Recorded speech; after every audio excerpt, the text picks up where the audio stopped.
ये शार इब्राहिम खलील है होटल। देखिए आप, ये क्लॉक टावर के पीछे का हिस्सा है। क्लॉक टावर है, फिर बिन दाऊद है, ये भी मेरा ख्याल है बिन दाऊद का ही हिस्सा है। डिज़ाइन तो वही है सेम, बल्कि बिन दाऊद ही है ये। और इधर देखिए, ये भी बिन दाऊद वालों का ही लग रहा है।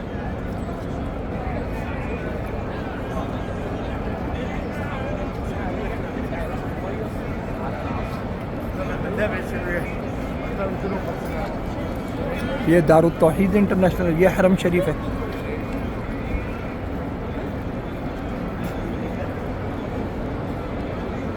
शार इब्राहिम खलील।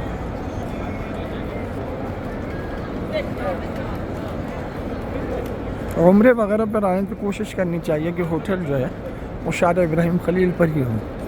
पैदल डिस्टेंस है, वॉकिंग डिस्टेंस है। हर नमाज में मज़े से जा सकते हैं, आ सकते हैं। गर्मियों में ज़ोहर और असर की नमाज मसला होता है, तपिश होती है शदीद। मगरिब इशा में तो सारी दुनिया ही आ जाती है, लोग अजीज़ियत से भी बैठ कर आ जाते हैं। ये देखिए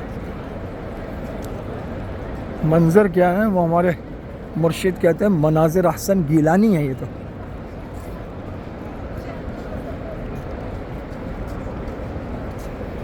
ये बीच में से नज़र आ रहा है, ये मक्का टावर है।